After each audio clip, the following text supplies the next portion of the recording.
Oh, hello. Welcome to today's Decay. Celebrating births and beginnings of everything important since the dawn of time. It's December 4th edition. All day. Today, throughout space and time. 1912.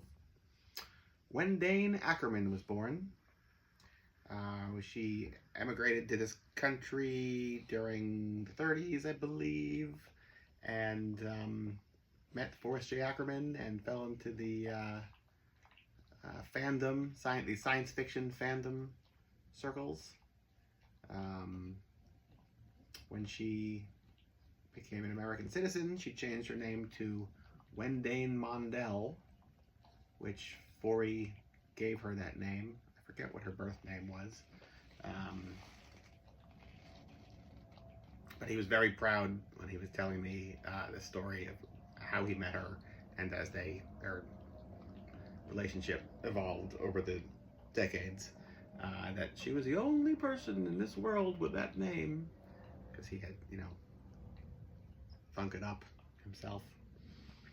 And yeah, they collaborated together on a whole bunch of translations, Perry Rodin novels, things like that. And she accompanied him on a bunch of his cross-country road trips, where he'd go and visit famous Monster magazine fans at their homes and show them, the original Dracula ring, and tell stories about Boris Karloff and Bela Lugosi and Fritz Lang and all this stuff. And she was right there along with him, putting up with it all as he opened his Ackermansion house to the general public for free to come get guided tours of his museum every Saturday for like 50 years. Yeah. Really kind of fascinating. She had I found this out while I was filming my documentary on him. She had a son from a previous marriage, and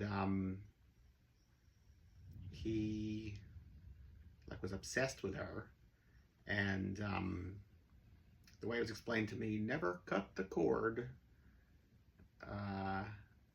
and that when she tragically died after health complications after being mugged on the street in, I think, Italy or Spain,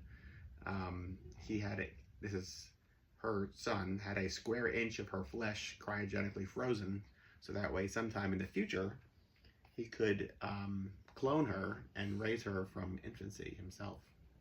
And Forrest J. Ackerman, Mr. Sci-Fi himself, was telling me this story, just being aghast. So here, his world, his passion is science fiction, and now his life has become science fiction, and he's none too happy. I thought that was really ironic, and not a story you hear every day, but you do hear it today on her birthday, December 4th, 1912. What else? Freddie Boom Boom Cannon, born today, 1936. 1942, one John Lear was born, who was a guest on Coast to Coast Radio with Art Bell. The first time I just happened to tune in to Coast Radio, and it really expanded my mind. He believed that the moon was towed here, and that there's an antenna on the moon to beam our souls into us and suck it out when we die, and that we're an experiment from across the universe to see if souls can exist in carbon-based life forms. I'm not suggesting any of that's true, but I love the thought. And I was hooked to Coast for many years after that, all because of that. To the point that actually I, at one point, downloaded a digital copy of that recording. And also I love the relationship Art Bell had with people. Nobody can touch him. I was so into that particular episode that I downloaded it. This is many years ago. Made a stack of CDRs of the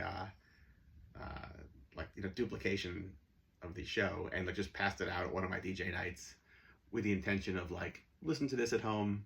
We'll talk about it next month when we're all back here. Ridiculous. What was I doing? So much time on my hands.